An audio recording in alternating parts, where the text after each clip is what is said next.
Bryan Danielson has the Undisputed Universal Championship held hostage on Dynamite. He won it in the main event of WrestleMania in a triple threat match after tapping out Roman Reigns right in front of Cody Rhodes, who are both here now to get it back. Moxley is there as backup for Bryan. Rhodes and Reigns leap the barricade and it's on. The crowd can't believe what they're seeing. WWE and AEW are going to war. And then we see backstage all kinds of spot fires being lit. More WWE stars have infiltrated. The line has been drawn in the sand. WWE wants their championship back, but it feels like so much more.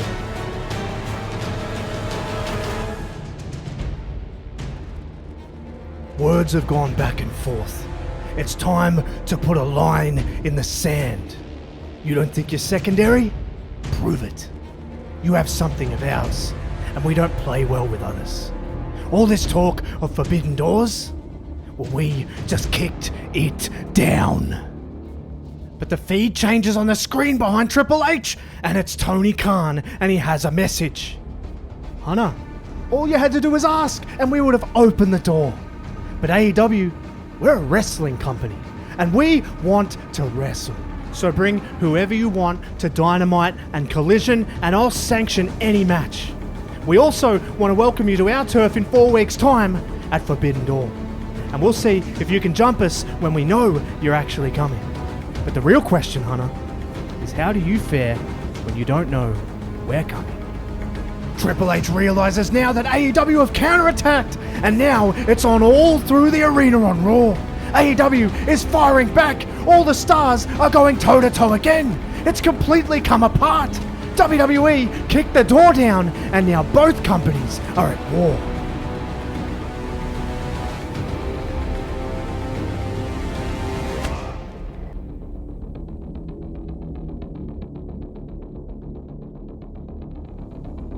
The first ever inter-promotional match between WWE and AEW is an all-out war. Drew McIntyre and Eddie Kingston beat the living hell out of each other, and it sets the tone for everything that is set to unfold. Kingston looks for the spinning back fist, but Drew counters, drops him with a headbutt, and then goes to the corner. And shrouded in booze, he lines him up and nails him with a claymore and picks up the very first win. It's literally first blood to WWE.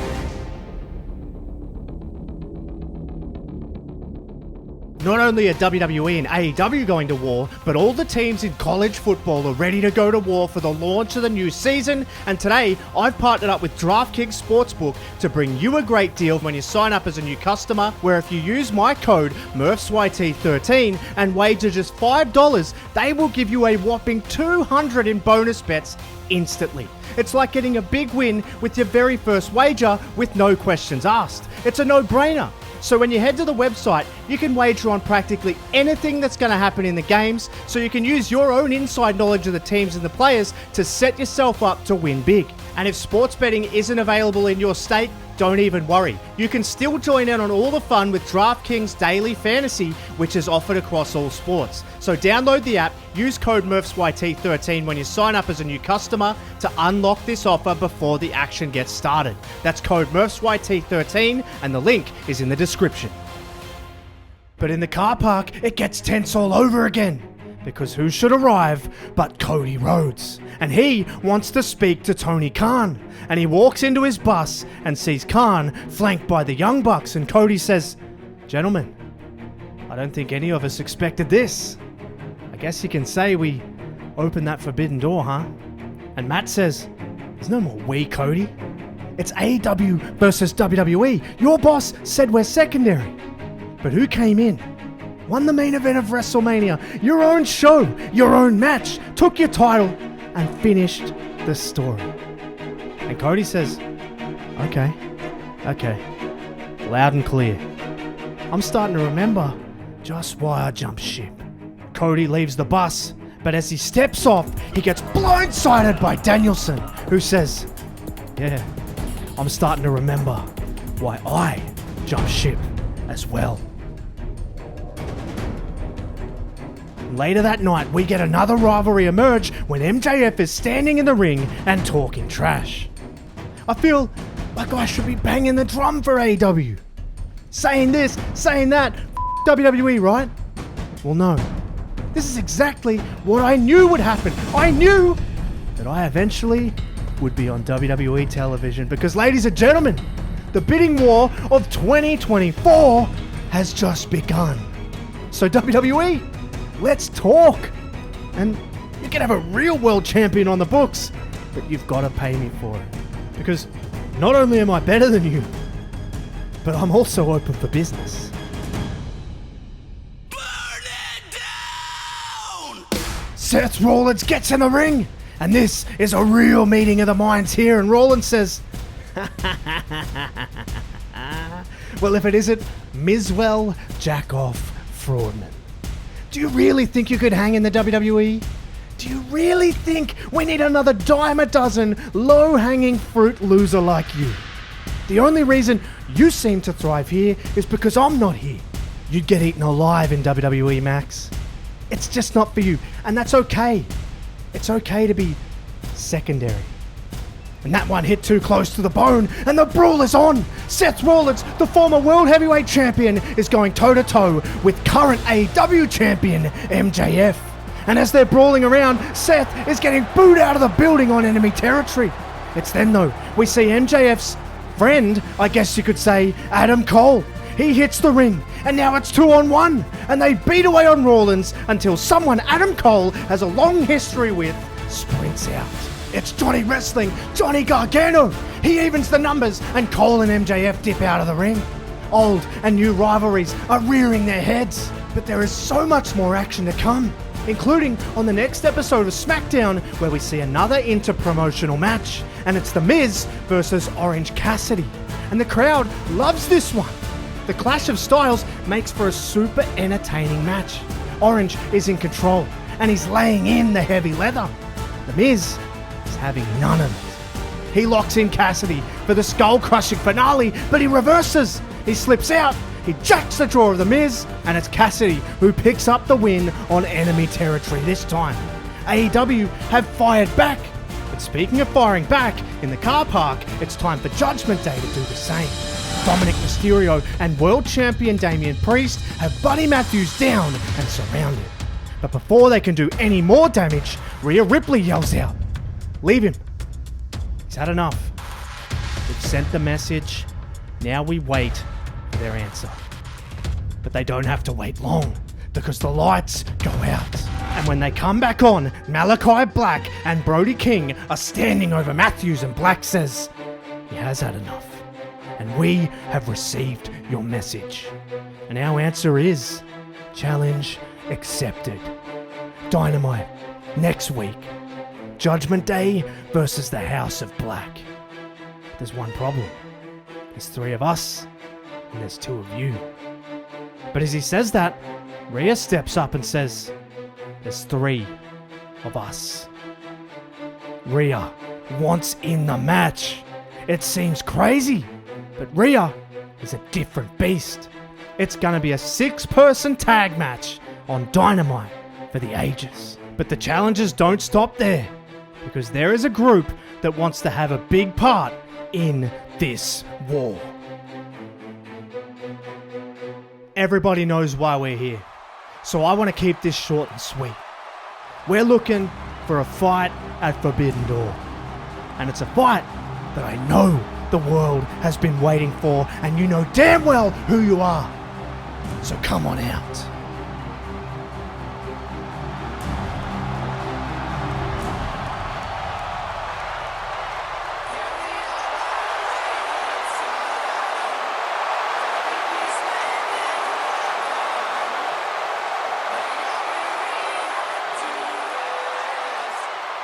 The crowd comes unglued.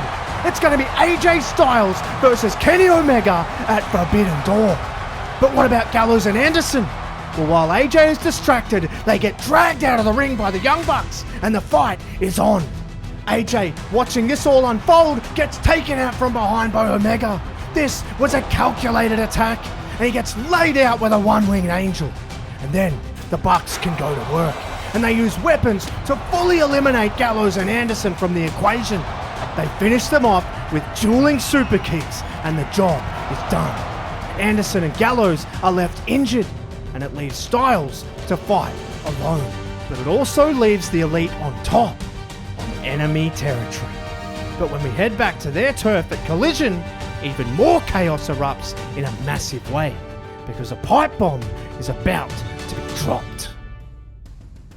So WWE wants to play pro wrestling now. That's funny, because I fought for that. I fought for pro wrestling when I was there. I wanted pro wrestling. The fans wanted pro wrestling. Hell, so did Bryan Danielson.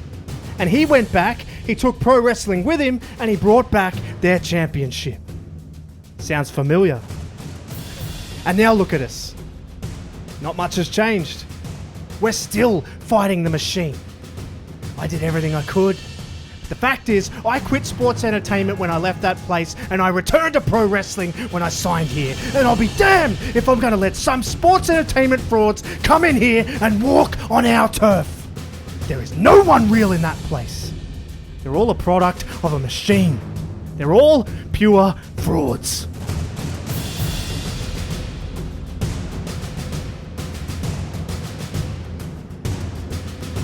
It's Solo Sakoa, and he walks directly to the ring, and without hesitation, Samoan spikes CM Punk. He looks down at him and says, "I'm as real as they get, Us.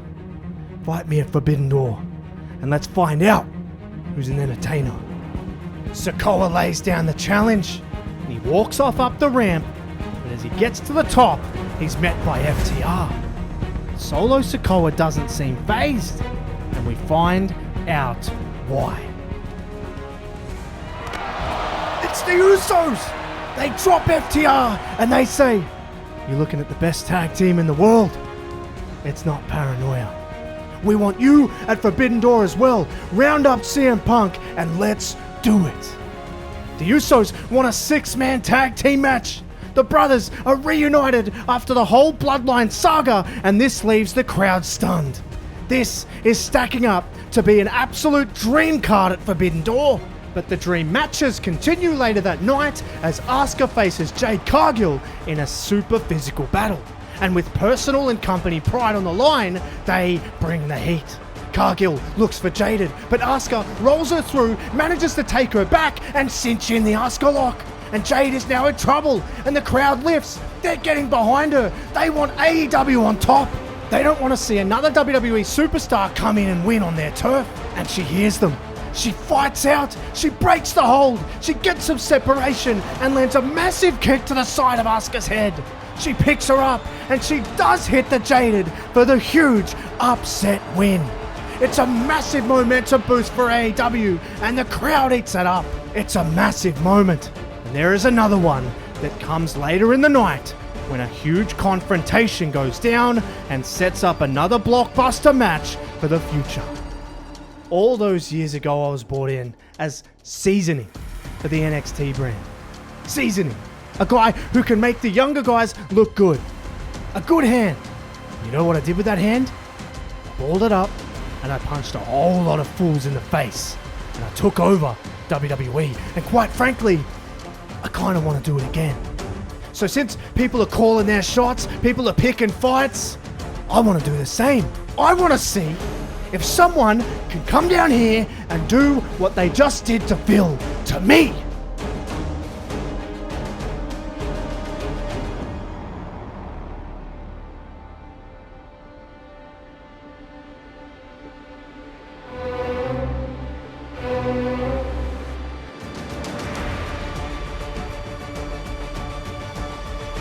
The roof comes off.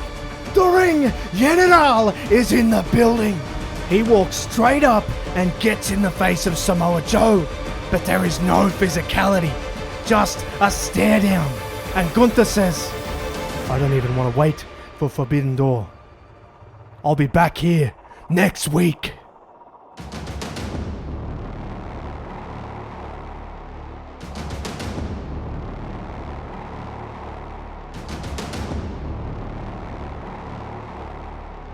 The challengers are coming in thick and fast, and Cody Rhodes is on Raw to make one of his own.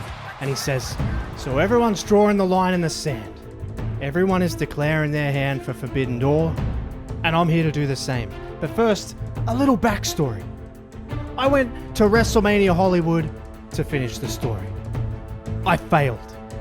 I went to WrestleMania Philadelphia to finish the story.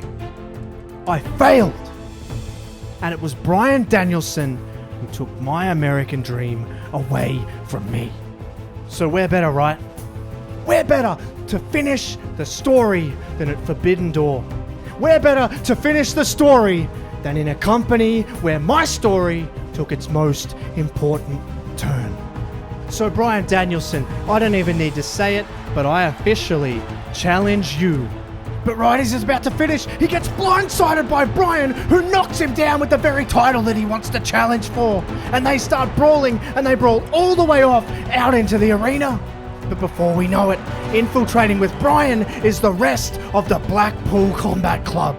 Claudio and Yuta are closing in from the crowd. Moxley on the other side is closing in as well, but he gets speared out of his boots by Roman Reigns. And now everybody's brawling. It's on for young and old.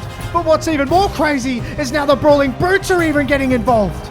Ridge Holland and Butch take it to Yuta and Claudio on the outside of the ring. No one is safe from anyone. It's fight night on Raw, and now Sheamus is waiting in the ring for his opponent, but while that is all going on, we see a massive moment on the stage.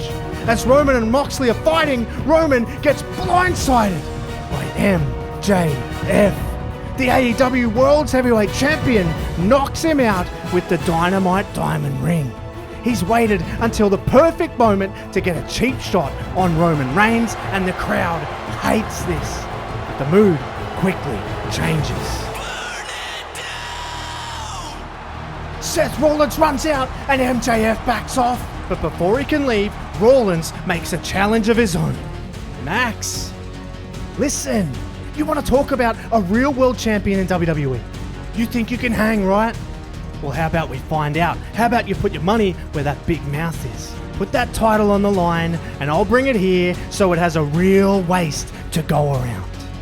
Me and you, Forbidden Door for the AEW World Heavyweight Championship. It's a massive challenge, but MJF actually agrees. And he says, you know what? You're on, Rollins. I'll beat you, and it's only going to add a few more zeros to the check that either WWE or AEW are going to offer me after all this. The bidding war is on, and I'll see you at Forbidden Door. It's on! 2 huge world title matches are booked. But that isn't it for Rollins, because Moxley is now standing there. Roman is now standing there.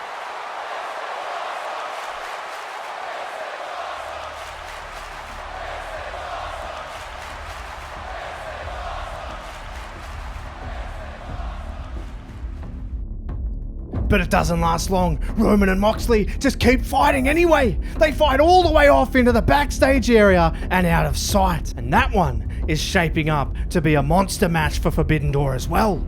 But the big matches keep coming when Wardlow enters next, and he's got Sheamus as his opponent, who's been in the ring this whole time watching it unfold. And this is physical. It ends up spilling all over ringside. But as Sheamus is looking for a bro kick, Wardlow is able to avoid it. And he gets his chance to power Sheamus up and send him crashing through the announce table. Wardlow gets him in the ring. He wants to finish him off with a symphony of powerbombs, but Sheamus reverses, gets his chance, and then flushes him with a bro kick. And he knocks him out for the win.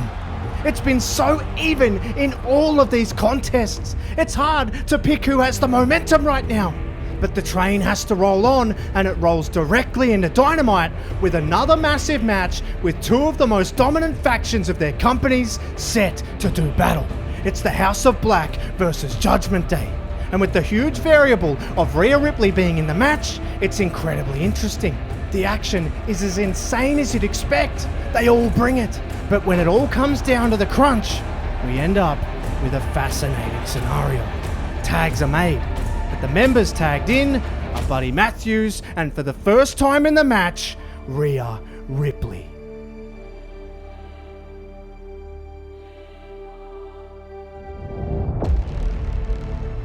Matthews won't do it. He hesitates. He's not going to fight Rhea Ripley. And this opens up for a cheap shot from Dominic Mysterio, who drops him from behind. Rhea clearly is not happy about this. But Priest now gets on the apron and he's demanding that Rhea Ripley tag him in. She's hesitant, but she listens.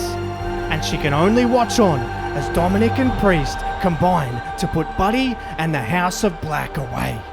And it clearly creates tension between them. Rhea storms off out the back. And this is something that's going to have to be sorted out in the future. The future is also set in stone for another match as we cut backstage to Jay White and Juice Robinson. And they're talking about Forbidden Door and how much the Bullet Club are looking forward to crashing it. And Jay says, as the greatest leader of Bullet Club ever, it will be my pleasure to represent the group there. And listen, we don't know what we're going to be doing, but we know we will be doing what we want. So buckle up and we'll see you there. It looks like chaos is on the menu for the Bullet Club. Jay White walks off and leaves Juice on his own. Very quickly, he's snatched from behind, and it's Balor, and he silently chokes him down. And Balor says, shh, don't say a word. I know what you'll be doing. You'll be watching me prove that I'm the greatest leader of the Bullet Club. Why? Because I created it. So let Jay know that it's me and it's him at Forbidden Door.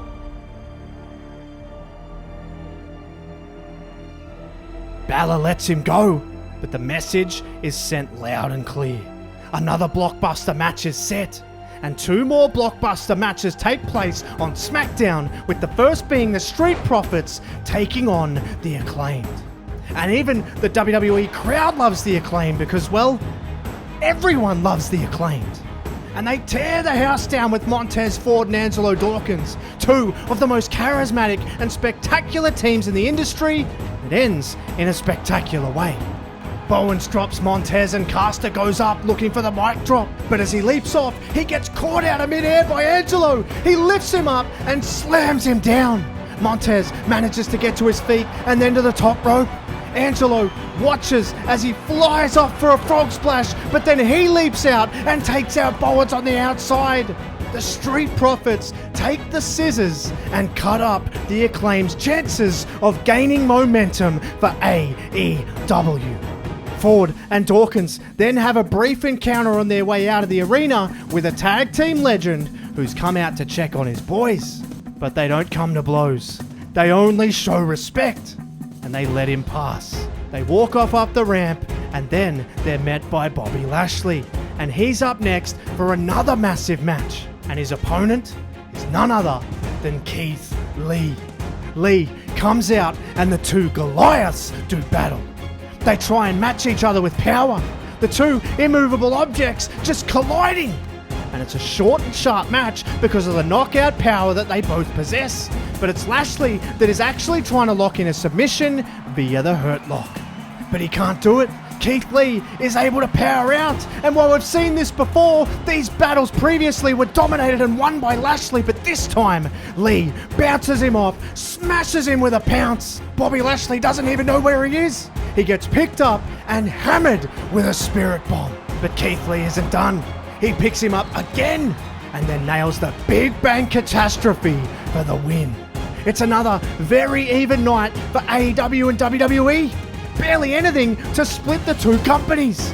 And it's exactly the same on Collision when we finally get to see the showdown between Samoa Joe and the Ring General.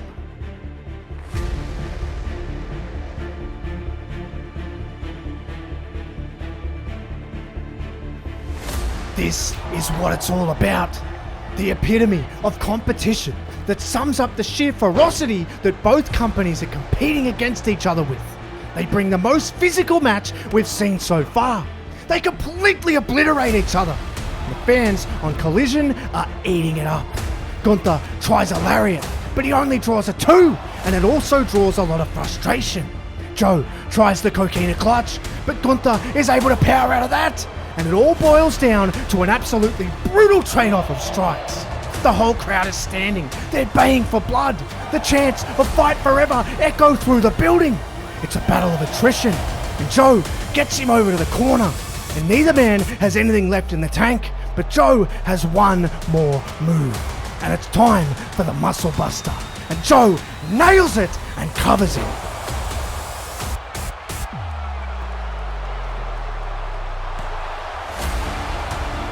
Gunther shows the fighting spirit. He kicks out at one.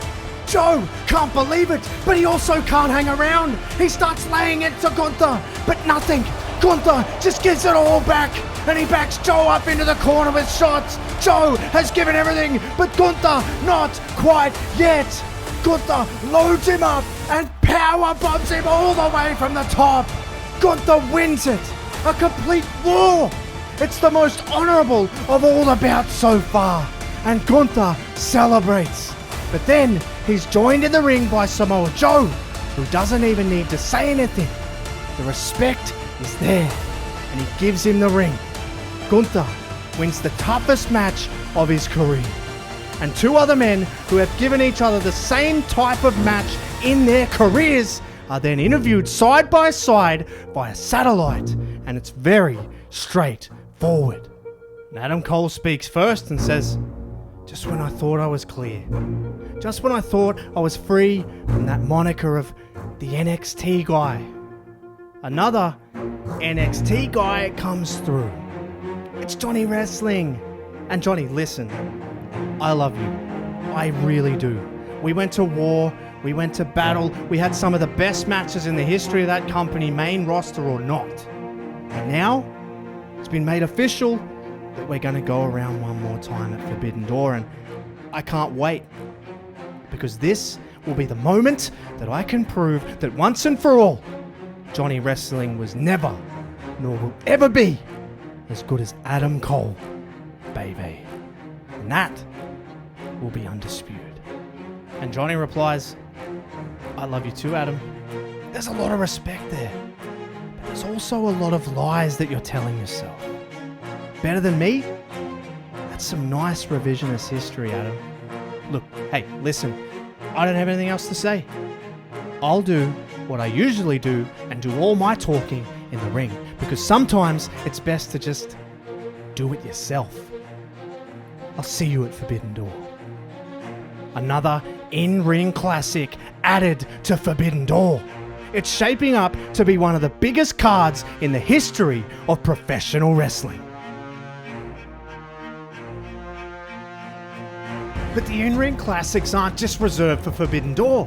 We get another when Pac takes on Chad Gable on Monday Night Raw. It's a phenomenal mix of elite high-flying and elite-level grappling. Both men are determined to best the other technically, but it's only one counter that really truly matters when it all boils down.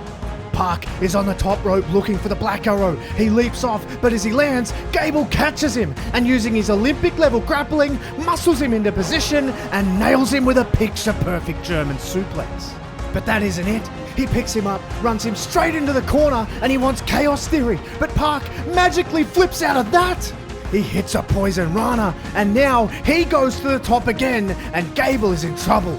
He finally hits the Black Arrow, and he picks up the win in an instant classic. It's a huge win, and it shows again that this is so even. But abruptly, we have to cut backstage because there is a major confrontation going down. Come on, Chris. You've been talking for years about how you confronted me after I split Randy's head open. Talk now. Talk more shit. Come on. And Chris Jericho replies and says, "F you, Lesnar. You think I'm scared of you? I'll bite your face off." Fight you? You're damn right I'm gonna fight you, but I ain't doing it for free. I don't even care if it's a proper match. Let's fight at Forbidden Door. And Lesnar says, "You read my mind. I'll beat your ass like I beat Randy's, and then you can bitch about it on all the podcasts you want. See you in Suplex City, bitch." Unbelievable! Yet another insane dream match added to the card. It's pure star power. But we transition from that star power to some stars on the rise, both figuratively and literally, in Ricochet and Sammy Guevara. And this one all started when AEW first showed up in retaliation to WWE, and these two are out to prove a point in this one. It's as fast-paced as anything we've seen so far, and it's also no disqualification. They blow the crowd's mind with everything they can do. And as with every other match, it's incredibly even. But as even as it is, when weapons are introduced, the stakes get higher. And Guevara has a plan. He's got Ricochet down on the outside and he's set up a table. But as he tries to pick him up, Ricochet counters, gets to his feet and hits a standing Spanish fly. He quickly loads up Guevara on the table, sprints into the ring, and then he takes his opportunity. He runs up the ladder and leaps off, sending Sammy and himself through the table. It's incredible! Ricochet quickly throws him in the ring, scales to the top, and the Battle of the 630s is won when Ricochet lands his. And he gets a breathtaking win for WWE. It's another elite performance, but the elite are in the building later that night, and after injuring the OC, they have AJ on his own, and they're stomping him out, and it's looking like he's going to be on his way to the same fate as Gallows and Anderson. And to make matters even worse, we now see the first appearance of Hangman Adam Page. He is going to make sure AJ doesn't make it to Forbidden Door.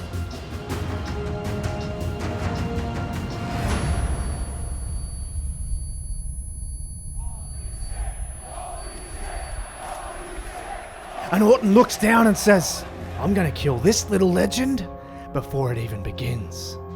Because all I'm looking at isn't cowboy shit. It's just a pile of shit. The Young Bucks look concerned, but that concern is justified as they are also taken out by two men they're very familiar with. It's Sami Zayn and Kevin Owens. Owens has a long history with the Bucks, and the Bucks have a long history with Sami's friend, El Generico. They brawl all over ringside, and it's looking like we can add that to the mega card as well. But in the ring, AJ has recovered, and he picks up Kenny and drives him down with a Styles Clash. It's absolutely come apart at the seams, and it looks like 3 more matches for Forbidden Door are official.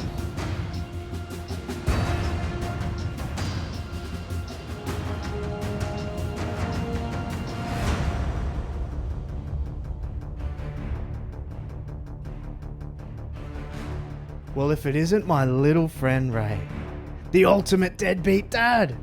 And I know what you're going to say, oh, there's a clip of me kicking my daughter out of the building. But it's got nothing on what you did to Dominic. I mean, you got him a BMW? And not even an M series. I mean, what kind of father figure is that? Maybe it is true what they say. Maybe Eddie really should have been his puppy. And Ray says, man, I don't know what happened to you over there, Christian, but I don't like it. But I'll tell you what, I'm here, I'm ready to go, so how about we settle this in the ring tonight? Both of you versus me and a partner of my choosing.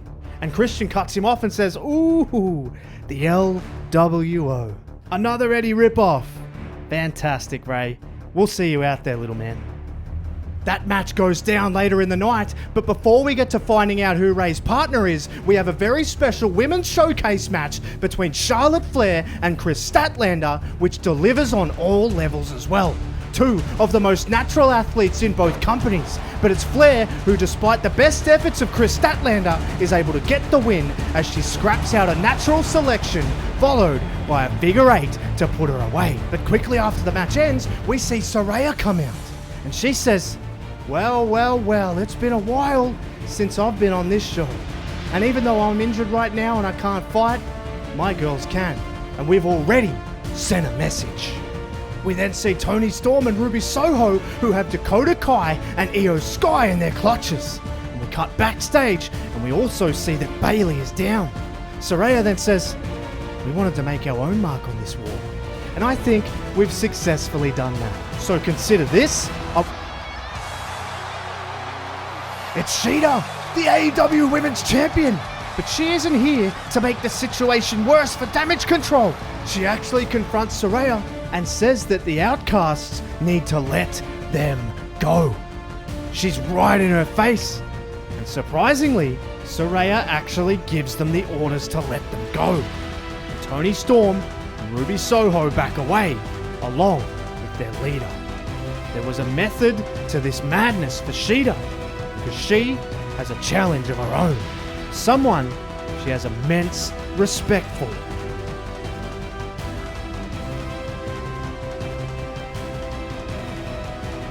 No words needed.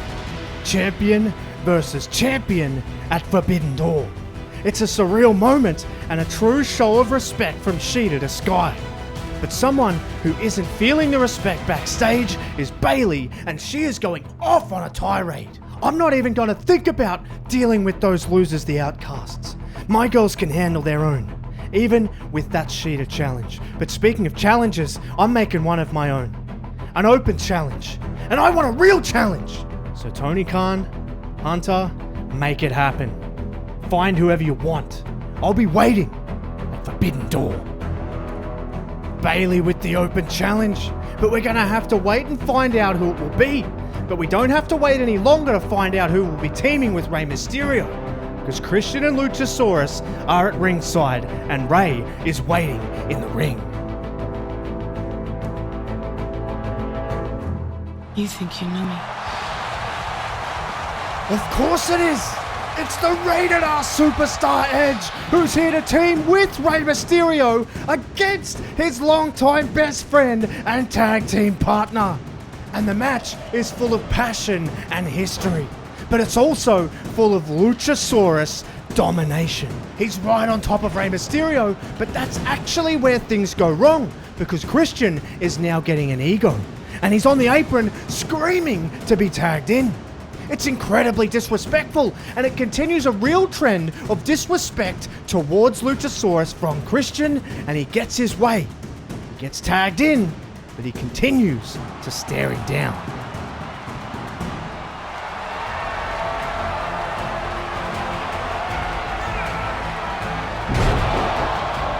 Christian left high and dry, and it's well deserved. Rey takes the chance, hits him with a swift 619, and of course Edge, his old friend, is waiting in the corner. And he lands the spear, and Rey goes to the top, hits the frog splash, and it's Rey and Edge who are triumphant. It's a nice moment for the both of them, and almost certainly the last time Edge and Christian will share the ring. It's emotional, and it's a really nice moment. But it's a lot different for Cody when he makes his first ever appearance on Collision to address the AEW fans for the first time on AEW TV since he left. But they don't even let him speak.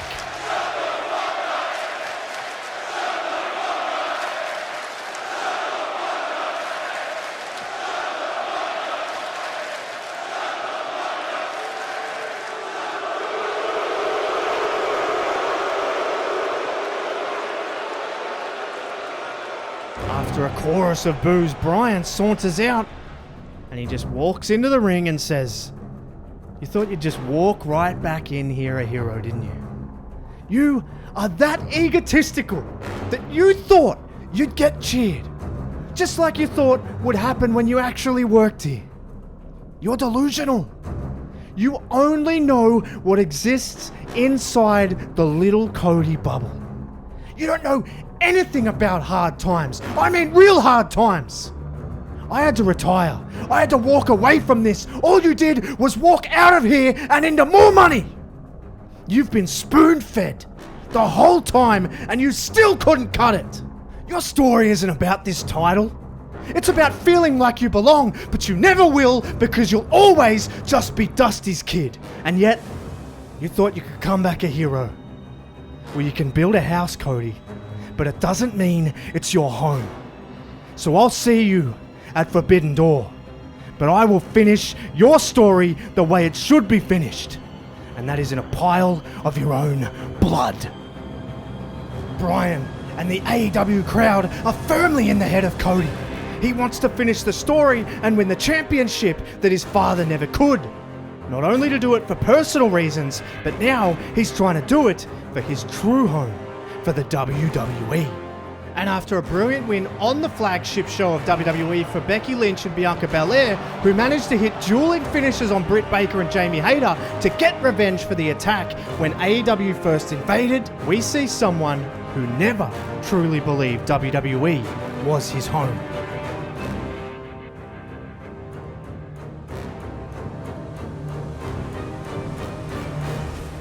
Do I have everyone's attention now? Solo, the Usos, you're the ones whose attention I want the most. And honestly, I'm looking forward to our match. I've always had respect for your family. Except maybe for Dwayne, but hell. I even teamed with the Usos against the Shield. And yeah, I'll give it to you. You're legit. But you do what a lot of others do in this company, like Cody, like Randy. You live off the name of your family. You attach yourself to Roman Reigns, who is a whole other story. He's a guy who they decided they wanted and they ran with it, despite it not working. And then, even when I was working, they still tried to hold me back. But I'm not here to talk about how dumb this company is. No, everybody, the whole world knows that. I'm here to talk about us. I'm here to talk about FTR and CM Punk. You see, me and FTR, we're self-made. We don't need a famous family. And while I'm at it, I might as well. Let's speak about family, because I was almost right. Vince McMahon isn't dead, but this company is still run by his doofus son-in-law.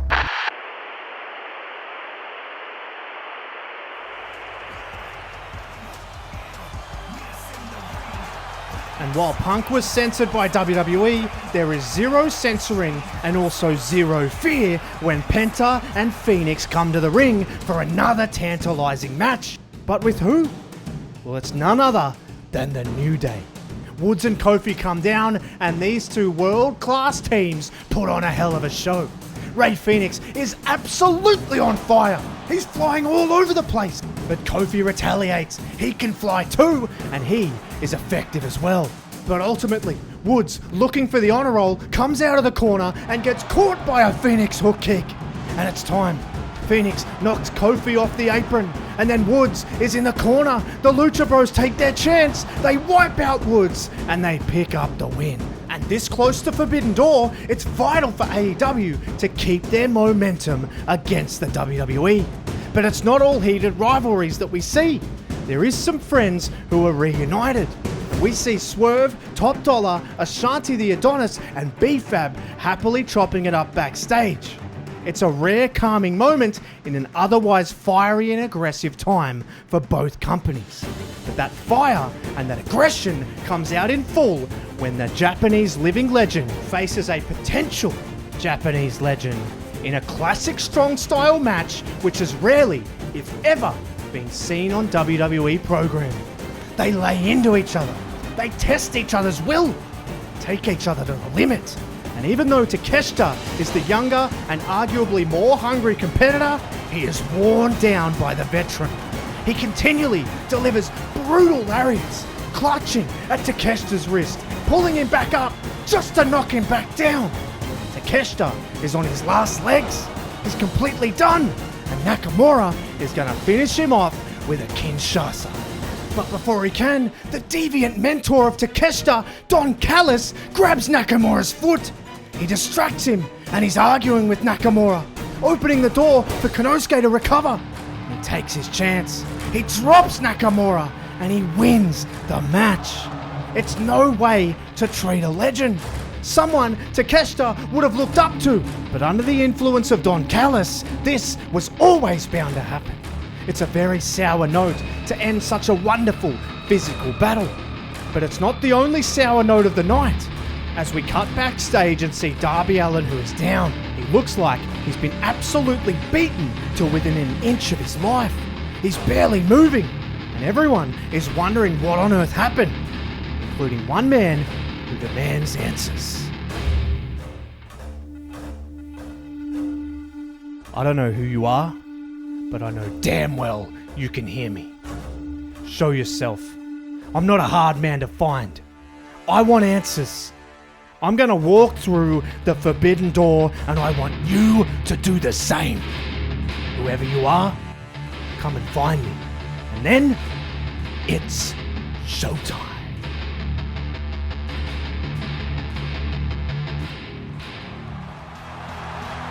It's the final stop before Forbidden Door, and this has truly been a revolution. It's been a whirlwind of violence and chaos, and Ricky Starks is looking to get his moment as well. And he says, so I'm not on the Forbidden Door card.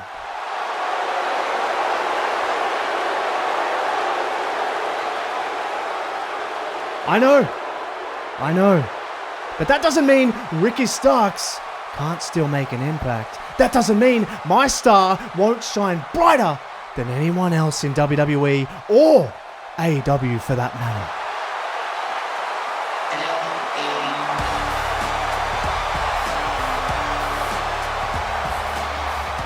Oh, pretty Ricky, it's good to see you, my friend.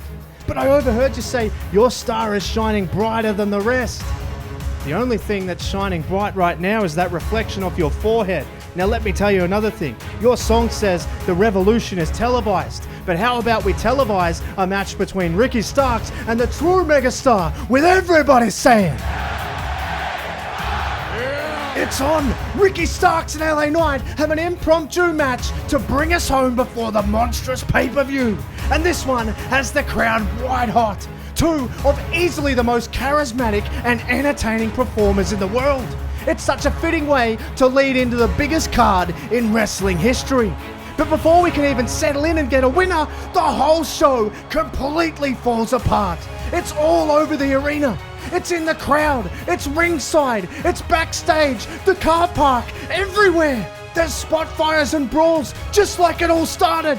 It's an absolute all-in war. It's chaos, it's carnage. And not only is the Forbidden Door open, but it's completely off its hinges. The walls have been knocked down, the battle lines are drawn, and it's time to go to war.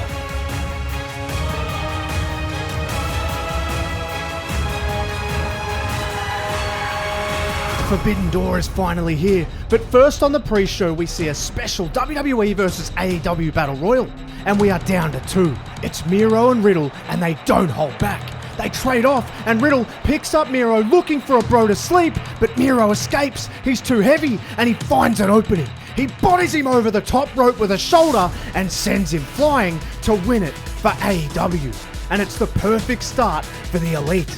And the main show gets off to a white hot start with Adam Cole versus Johnny Gargano. It's a certified in-ring classic. It showcases everything that makes these two men great. There's all kinds of drama because as it's coming to its crescendo, we see two men emerge that are very familiar to both. It's Kyle O'Reilly and Roderick Strong. And they come down and they're looking for a very undisputed end for Johnny Gargano. But as they advance on the ring, they get blindsided by a man who is keen to show that it pays to do it yourself. Tommaso Ciampa holds O'Reilly and Strong out with a steel chair, all while Cole tries for a Panama Sunrise. But Gargano slips over to try and get the pin. Cole kicks out, but in the madness, Gargano gets on the apron, and now he has his chance. He hits one final beat to pick up the huge victory. It's an electric start. Gargano and Ciampa celebrate together in the ring, and it's an incredible moment. But that's just the beginning. The next match is just as exciting, when the Legend Killer looks to kill the legend of Hangman Page before it even begins. And Orton is in classic form too. He dissects Hangman, making sure to get him up close and personal with the crowd at ringside. But Hangman is a genuine fighter. He will never give up on this, and he throws it all back at the Viper. He manages to muscle him over and put him down with the Dead Eye. But he doesn't go for the cover because he knows exactly what he needs. He needs a buckshot lariat. And as he leaps off for it, Orton is able to pop him up and nail him with an RKO out of nowhere again. Orton is just too good on the night. Too much experience, and he shows why he is a living legend. But he shows respect to Hangman after the match by picking him up and giving him the ring. It's a really nice touch, but there is nothing nice about the next match when Brock Lesnar faces Chris Jericho in their first ever televised singles battle. And you can barely even call it a match because right as the bell rings, Lesnar runs at Jericho and clotheslines him over the top rope, and he starts hammering away on the Ocho, immediately busting him open. And Lesnar is talking all kinds of trash to him as he throws him all around ringside. And in a clear sign that Lesnar purely just came for a fight, he doesn't even care that they're both counted out and that the match is a draw. He takes Jericho over, he wants to F5 him through the announce table, but Jericho reverses, and he gets his one opening, and he takes it. He hits the Judas effect on Lesnar, which now busts him open, and Jericho gets desperate. He goes to grab the stairs and he smashes Lesnar with the steel multiple times, trying to get him down. He keeps hitting him, but Lesnar will not go down. He's not human. Lesnar is able to fight back and lays out Jericho with an F5 just before walking out of the arena. We expected fireworks, but nothing like this. Jericho is left a bloody mess, but the show must roll on in the next blockbuster match, which is the six-man battle for the ages. It's the reunited family taking on the self-made men in FTR and CM Punk, and this feels like a genuine battle to find out who can truly call themselves the best in the world. And Solo shows Punk up close and personal that he is more than just an entertainer. He gets his shots in on the veteran, but also the Usos and FTR show exactly why they are considered two of the greatest teams of all time. There is so much talent packed into both teams, but it comes down to one key moment. FTR are able to throw the Usos to the outside, and they hit stereo dives on them, wiping both teams out. Solo then takes advantage though. He slides in to grab Punk, but Punk escapes the Samoan spike, and he picks up Solo and drives his knee into the jaw. Solo goes to sleep. And CM Punk alongside FTR pick up the hard-fought win. It's a big result, and it mirrors the finish to when CM Punk and the Usos themselves defeated the Shield. But speaking of the Shield, Jon Moxley has some brief but stinging words for Roman Reigns ahead of their match later tonight, and he says, "You know, all I hear when I walk the streets is Shield this, Shield that. When are you going back to WWE? Oh, I'd love to see Dean Ambrose come back." Dean Ambrose is dead. And screw WWE. They couldn't handle me then, and they sure as hell can't handle me now, and I'm gonna prove that later tonight. No disqualification against their poster boy, Roman Reigns. Moxley storms off, and it's time for the next bout, and it's all about Bullet Club bragging rights as the founder takes on the self-proclaimed greatest leader. And this one feels personal. White is out to prove a point and genuinely dominates the first portion of the match with very snug offense. But Balor is able to fight back and get on the offensive as well. And he's making sure that Jay White understands who the true creator is. He's constantly berating him as he's inflicting punishment. And he's saying, "You're nothing without me." There would be no Jay White without Fergal Devitt. There'd be no Jay White without my vision. But White isn't interested. He drops off the apron and he says that he doesn't need this. And he actually walks off from the match. He gets all the way to the top of the ramp. He turns around and he flips off Finn Balor. But a giant figure appears behind him. And it's bad luck Fale. And White immediately backs off, but as he turns around, he gets nailed with a sling blade. Balor grabs him, throws him in the ring, and hits him with a shotgun drop kick in the corner. And the rest is elementary. He goes to the top, hits the coup de grace, and he gets the win. The originator gets it done. And he has a reunion with the man that he started it all with in the first place in Fale. It's such a full circle moment for Finn Balor, and he embraces the win and enjoys every second. But he's not the only Bullet Club alumni in action, because up next, it's the Young Bucks versus Kevin Owens and Sami Zayn. And it's full of the madness you'd expect. The Bucks bring the heat, and they also bring the classic chaos we're all used to. There isn't a lot of regard for the usual tag rules, but that seems to suit Kevin Owens and Sami Zayn just fine, as they've been molded by this kind of madness early in their careers. And they have the Young Bucks in deep waters. Owens, for the first time in a long time, hits a package piledriver on Matt, rolls him through to Zayn, and Zayn hits a massive brainbuster. He gets the cover. 1, 2, no! Nick breaks it up. He grabs Zayn and flings him out of the ring and follows it with a massive dive to take him out.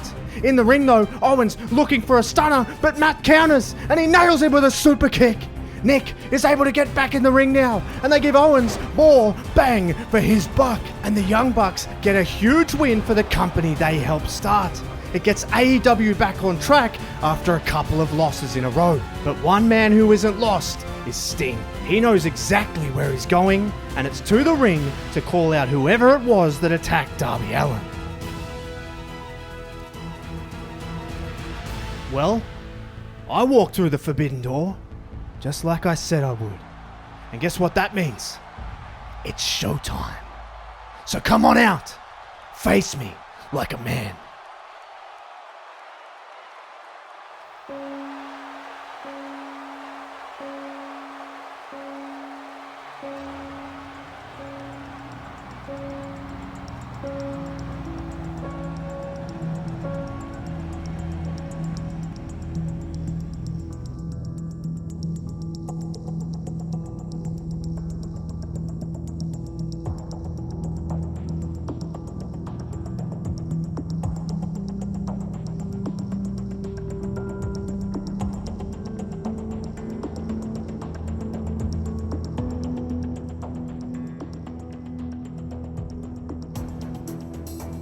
Sting is still holding his baseball bat as protection, but nothing can protect him from what happens next. From behind, it's Eric Rowan, and he grabs Sting and he slams him down. It's looking like another reunion for the night. It's looking like the Wyatt family is coming back together. And as they get to the top of the stage, we see the family completed.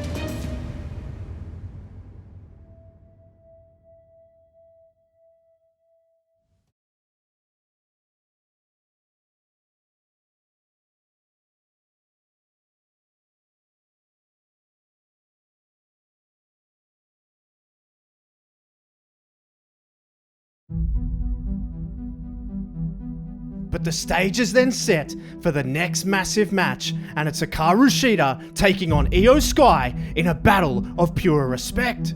But just because there's respect doesn't mean they hold back. These two women lay everything in, and they lay it in hard. Shida is ruthless in her approach, and she really wears Io down with strikes of all kinds. And it's looking like Io might be outmatched until the genius of the Sky takes to the Sky. That is where she has the edge, and she flies all over the ring, and Shida is struggling to keep up.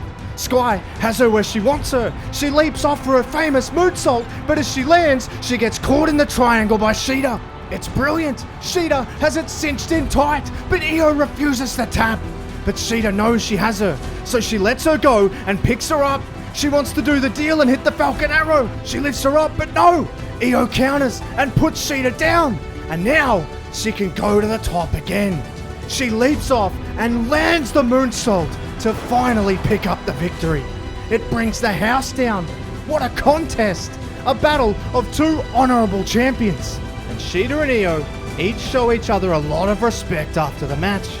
But will the same be said for Tony Khan as we see him backstage in his office and he's joined by someone unexpected? John, it's nice to finally meet you. I take it you got my invite. And Cena says, I did, Tony, and that's much appreciated, but with all due respect, I was invited by WWE immediately, but I am still thankful for your message. It was very kind. And Tony replies, yeah, Hunter beat me to it, I see. Well, it makes sense, I guess. But anyway, our door is always open. We'd love to have you. And Cena says, I appreciate that, but you got one part of that wrong. It wasn't Hunter that invited me.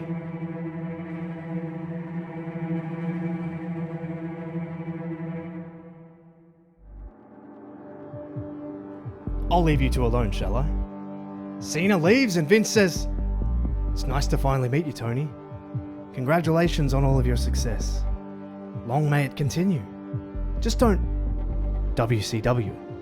Or the next time we meet, I might just have a check in my hand. Vince walks away and Tony Khan seems to enjoy the interaction. What an unbelievable moment. Khan has truly shaken up the entire industry, and it's great to see. But what is also great to see is the next blockbuster match, and it's an absolute dream match for wrestling fans all over the world. It's Omega versus Styles. It's a match people have wanted for years, and it's finally here, and they tear the house down. Two men's careers who have largely been parallel, and they show exactly why at one point or another they've both been considered the very best professional wrestlers in the world. Omega tries to pull out all the stops. He nails Styles with the butterfly snap Germans that he's famous for. Styles plays the hits as well with his speed and accuracy we've come accustomed to.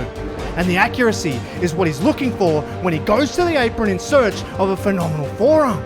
He leaps off, but Omega is ready and he catches him with a V-trigger out of midair. Styles drops. He could be out. Omega quickly picks him up. He wants to hit a one-wing angel. He lifts him up, but Styles counters and he falls right into the Styles Clash. He makes the cover.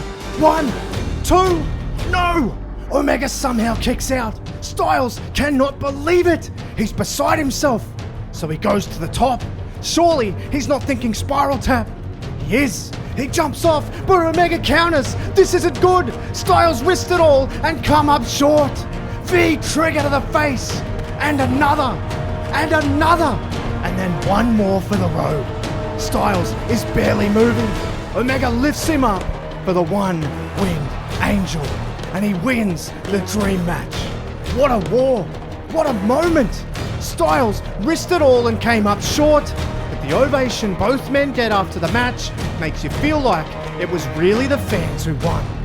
Now, the fans' attention turns to Bayley when she comes out for her open challenge that she demanded after being assaulted backstage by the Outcasts. Alright, you idiots. This is it. I said I want a real challenge. And not those losers, the Outcasts. Not Brick Baker DMD. I want a real challenge. Come on. Let's go. Let's see it. What do you got?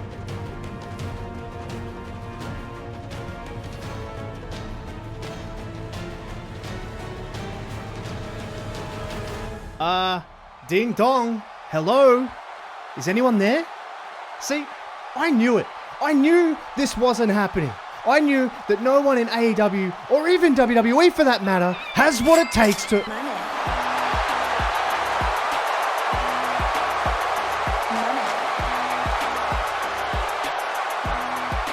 Mercedes Moné has accepted the challenge. No one can believe it, but Bayley is gonna have to, because now she's face to face with her, and the emotions are bubbling on the surface.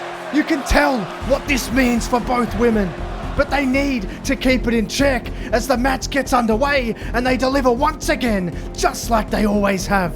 They lay it all on the line with total disregard for their bodies. But just as we turn the corner for home, here come the Outcasts. The crowd hates this. They don't want this moment ruined. But Bayley was right. Damage Control have it under control. But they also have an ally. It's Hikaru Shida who helps take out the problem. And the match can carry on. But it's in a precarious position. They're on the top rope.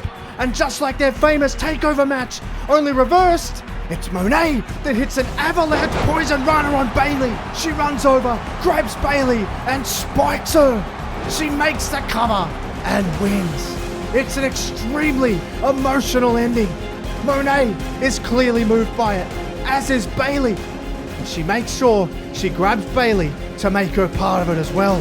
However, there will be no such pleasantries in the next match as the visionary Seth Rollins comes down to make MJF put his money where his mouth is for the AEW World Championship. And it's MJF who comes out strong to prove a point that not only is he worth a top contract from either AEW or WWE, but he can hang with one of WWE's best.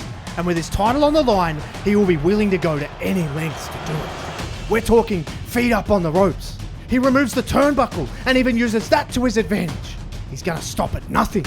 But Rollins is one of the best in WWE for a reason, and he overcomes all of those tactics with pure in-ring brilliance.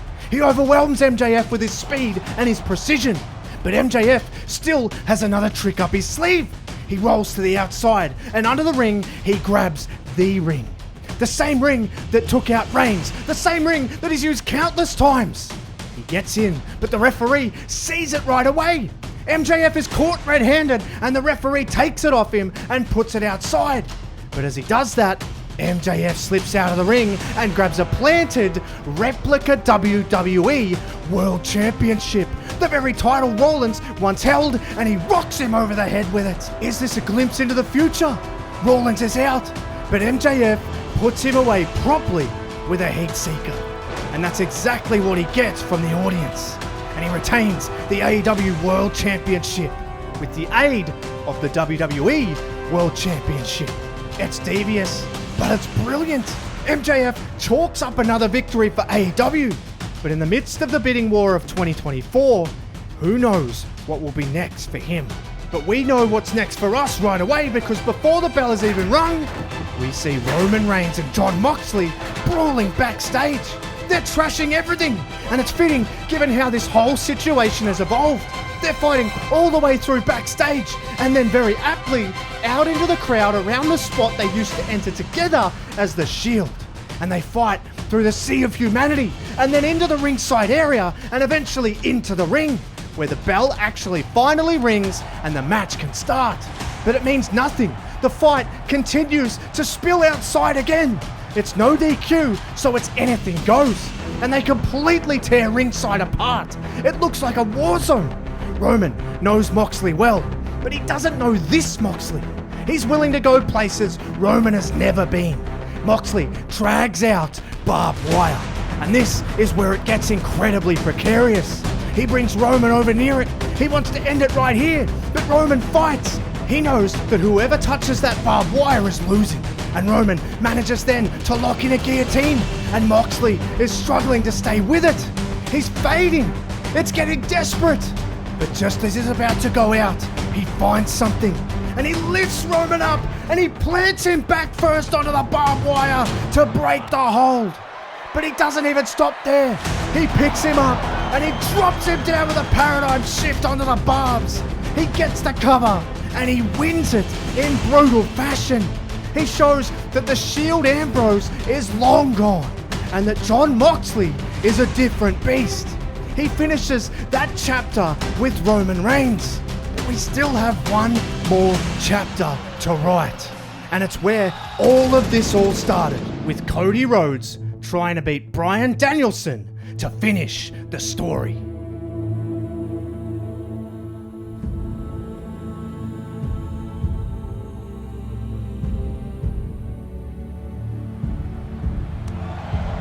What a moment. Rhodes has returned to the place where his career took its biggest turn. The house that he helped build that he couldn't make his home. To fight the man who robbed him of his American dream at WrestleMania. To try and finish the story once and for all and win the championship. And to say this is physical, emotional and personal is an understatement. Bryan is someone who came in and was just immediately accepted in AEW. Cody wasn't. He's someone who returned to WWE and immediately rose to the very top and captured gold. Cody couldn't, and he's determined to not let that happen again. But this is Bryan Danielson. He's arguably one of the best in-ring professional wrestlers of all time, and he wears Cody down, and he wears Cody into the ground.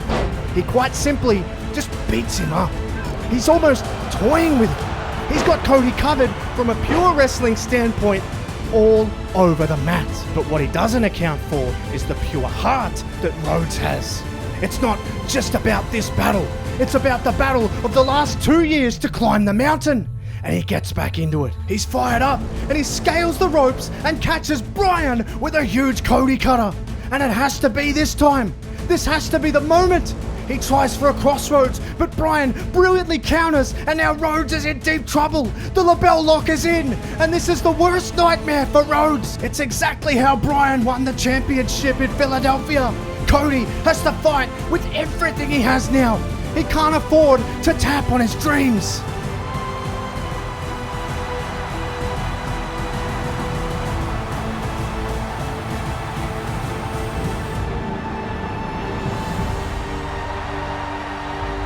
Rhodes is out. He breaks the hold. But Bryan tries to throw more strikes. But Rhodes, he's not going to be denied. But Bryan is unrelenting. He runs at Cody for a knee, but Cody counters. And this time, this has got to be the moment. He hits the crossroads and he stands there. He has to compose himself. But then he calls Bryan to his feet again. And he channels the American dream with the famous elbows.